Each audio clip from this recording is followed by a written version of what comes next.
বছরের প্রথম মেহমানদের জন্য গাজরের লাড্ডু বা হালুয়া বানিয়েছি।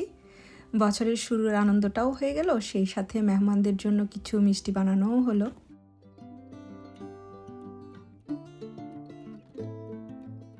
আসসালামু আলাইকুম, আমি সেলিনা আপনাদের সবার সাথে নতুন আরও একটা ব্লগ ভিডিও শেয়ার করছি। আশা করছি আজকের ব্লগটাও আপনাদের ভালো লাগবে। সকাল সকাল খুব ইম্পর্ট্যান্ট একটা কাজে ডালনামে এসেছি, এসে দেখলাম খুব বড় একটা সেল দিয়েছে। ব্লু ট্যাগ দিয়ে নেল লাগা আসছে, এই যে এখান থেকে এগুলো খুলে আবার সে আসরের নামাজ পড়বে। এত শক্ত না? আগামীকাল আমার বাসায় মেহমান হবে।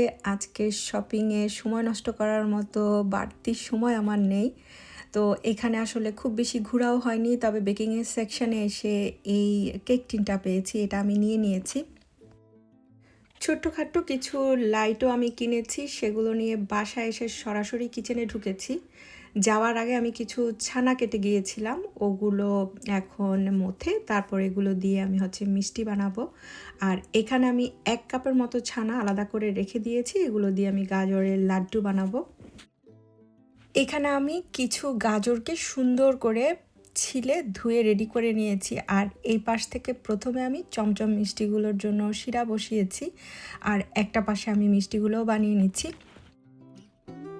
চমচম মিষ্টির রেসিপি আমার ফেসবুক পেজ এবং রান্নার চ্যানেল সেলিনাস ক্রিয়েটিভিটিতে রেসিপি আকারে আমি শেয়ার করেছি। যারা রেসিপি মিস করেছেন তারা চাইলে আমার রান্নার চ্যানেল সেলিনাস কিচেনেও ঘুরে আসতে পারেন, সেখানে রেসিপি আকারেই ভিডিওটা দেওয়া আছে। আর ফেসবুক থেকে যারা দেখছেন তারা আমার পুরনো কয়েকটা ভিডিও ভিজিট করলেই এই রেসিপিটা পেয়ে যাবেন ইনশাল্লাহ। একই ভিডিও আগে যেহেতু শেয়ার করেছি, তাই আজকে আপনাদের সাথে আর এখানে রেসিপিটা শেয়ার করছি না। তবে অনেকেই আপনারা আমার এই পাতিলটা কত সেন্টিমিটারে জানতে চেয়েছেন। আজকে যেহেতু বেশি বানাচ্ছি, আজকের পাতিলটা 32 সেন্টিমিটারের, আর লাস্ট টাইম আমি 30 সেন্টিমিটারের হাঁড়িটা ব্যবহার করেছিলাম। এখানে আমি ভালো মানের কিছু গাজর নিয়েছি। ভালো মানের বলতে আসলে যেটা বুঝাচ্ছি, অনেক গাজর আছে না একটু পানসে টাইপের হয়, সেগুলো দিয়ে যদি আপনারা এই রেসিপিগুলো ট্রাই করেন তাহলে স্বাদের হবে না, সেই কারণেই বলছি। এর আগেও আপনাদের সাথে আমি গাজরের হালুয়া, গাজরের বরফির রেসিপি শেয়ার করেছিলাম। প্রায় 4 বছর আগে সেই ভিডিওগুলো আপনাদের সাথে শেয়ার করেছিলাম। আপনারা চাইলে আমার পুরনো ভিডিওগুলো ভিজিট করে আসতে পারেন। আশা করছি সেই ভিডিওগুলো আপনাদের কাছে ভালো লাগবে। এখানে আমি গাজরগুলোকে মিহি করে কুচি করে নিয়েছি, তবে এগুলোকে ভর্তা করে ফেলা যাবে না, যেহেতু এটা লাড্ডু বানাচ্ছি। তো আমাদের লাড্ডুর মধ্যে ছোট ছোট কিছু গাজরের অংশ থাকতে হবে। তো যাই হোক, এর মাঝে আমি সবগুলো গাজরকে চিপে বাড়তি যে রসটা সেটা ফেলে দিয়েছি। এই কাজটা অবশ্যই করবেন, এতে করে গাজরের যে একটা গন্ধ সেটা লাড্ডুতে থাকবে না। আমার এখানে 4 থেকে 4.5 কাপ পরিমাণ কুচি করা গাজর হয়েছে। এর মধ্যে আমি 2 থেকে 2.5 কাপের মতো লিকুইড দুধটা দিচ্ছি। আমি আসলে ওভাবে মেপে দিচ্ছি না, দেখতেই পাচ্ছেন গাজরগুলো দুধের মধ্যে ডুবে গেছে, ওই অবস্থা পর্যন্তই দিলাম। দিয়ে দিলাম বড় একটা দারচিনি, চাইলে আপনারা এলাচটাও এখানে দিয়ে দিতে পারেন। আমি পরবর্তীতে এলাচের ফ্রেশ পাউডারটা করে দিব। এর স্বাদটা ব্যালেন্স হওয়ার জন্য 2 চিমটি লবণ দিয়ে এগুলোকে সিদ্ধ বসিয়ে দিলাম। এই লাড্ডুতে নরম টাইপের যে বাদামগুলো আছে সেগুলো ব্যবহার করলে খুব ভালো লাগে বা টেস্টি হয়। তো আমি সাধারণত পেস্তা বাদাম আর কাজু বাদামটা ব্যবহার করি। আজ কাজু বাদামটা ছিল না, তাই শুধু পেস্তা বাদামকে একটু মিহি কুচি করে নিয়েছি। আর এই যে গাজরগুলো, এগুলোকে আমি ঢাকনা ছাড়াই সিদ্ধ করে নিচ্ছি, যেহেতু ঢাকনা দিলে পানিও অনেক বেশি বের হবে, আবার গাজরগুলো একদম গলে যাবে। যেহেতু লাড্ডু বানাবো তাই এগুলোকে একটু কণা কণা রাখতে হবে। দুধটা কিছুটা শুকিয়ে এলে এখানে আমি 1/2 কাপ দিয়ে দিয়েছি কনডেন্স মিল্ক, আর এখানে মিষ্টিটা আপনারা আপনাদের পছন্দ অনুযায়ী দিয়ে নেবেন। এখানে আমি 1/2 কাপ ছানা আর 1/2 কাপ মাওয়া একসাথে মিলিয়ে রেডি করে নিয়েছি। এগুলোকে একদম ভেঙে ফেলিনি, একটু বড় বড় করে রেখেছি, যাতে করে লাড্ডুর একদম শেষের দিকে এসে বোঝা যায় যে এখানে ছানা বা মাওয়াটা অ্যাড করেছি। খুব বেশি দুধ থাকা অবস্থায় ছানা বা মাওয়াটা অ্যাড করা যাবে না, এতে করে বেশি গলে যাবে। আবার কিছুটা দুধ থাকা অবস্থায় মিলাতে হবে, যাতে মাওয়া আর ছানাটা একটু রান্না হয়। 2 মুষ্টি পেস্তা বাদাম কুচি এখানে দিয়ে দিয়েছি, আর এই পর্যায়ে আগুনটাকে একদম হাইতে রেখেছি যাতে করে খুব তাড়াতাড়ি লিকুইড দুধটা শুকিয়ে যায়। যারা গাজরের ক্ষীর হালুয়া খেতে পছন্দ করেন তারা চাইলে এই পর্যায়ে নামিয়ে নিতে পারেন। এরপর এর উপরে মাওয়া, ক্ষীর এগুলো দিয়েও পরিবেশন করতে পারেন বা খেতে পারেন, সেটা খেতেও বেশ মজার হয়।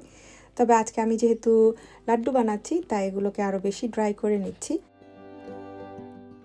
একদম শেষের দিকে এসে এখানে আমি সাদা এক মুষ্টি মাওয়া অ্যাড করে দিয়েছি। মাওয়াগুলো লাস্টের দিকে দেখা যাবে আর স্বাদটাও ব্যালেন্স হবে।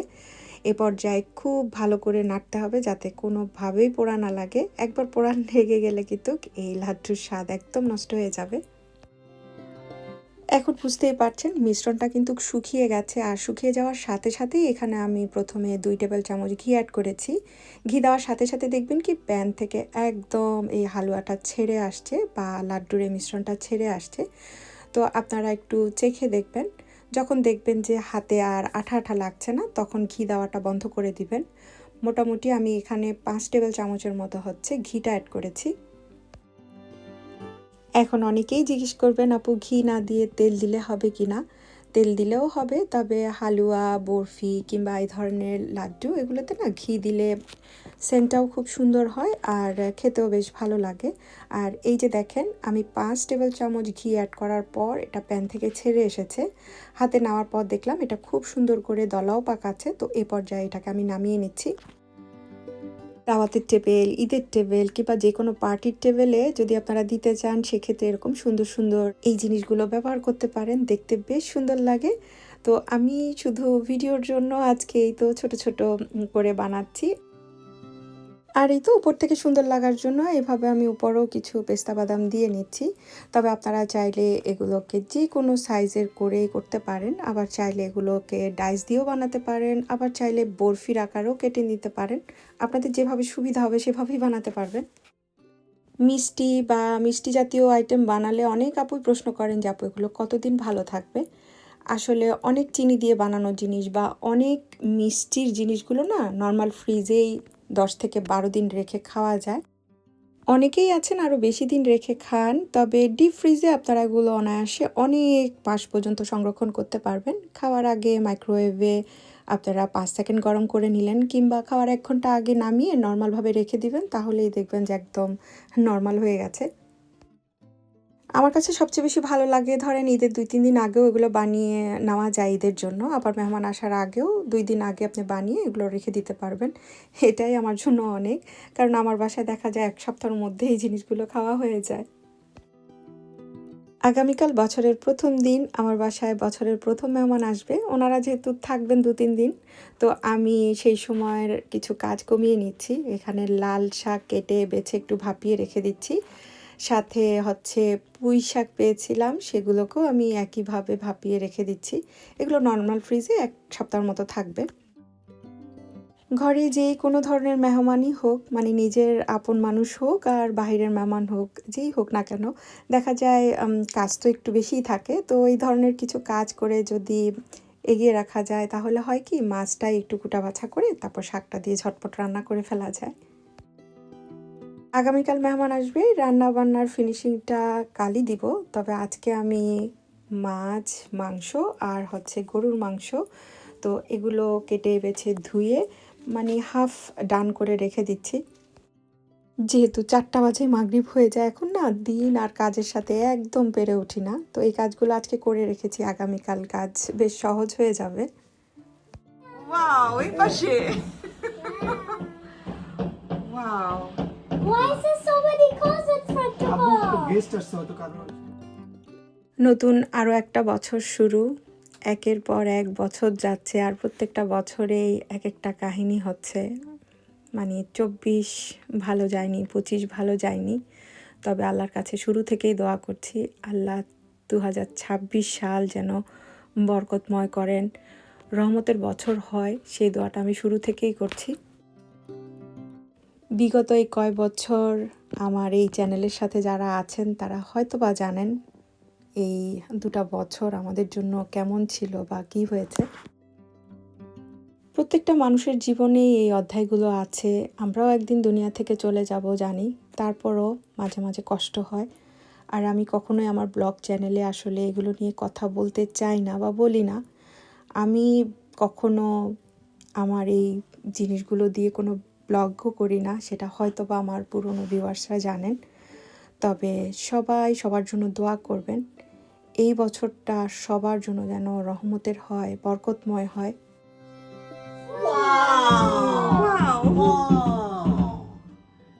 আমি মন থেকে আপনাদের সবার জন্য দোয়া করছি। আল্লাহ আপনাদেরকে সমস্ত বিপদ আপদ থেকে দূরে রাখুন। আপনাদের এই নতুন বছর বরকতময় হোক। আপনারাও আমার জন্য দোয়া করবেন, আমার পরিবারের জন্য দোয়া করবেন। বিদায় নিয়ে নিচ্ছি। আল্লাহ হাফেজ। আসসালামু আলাইকুম।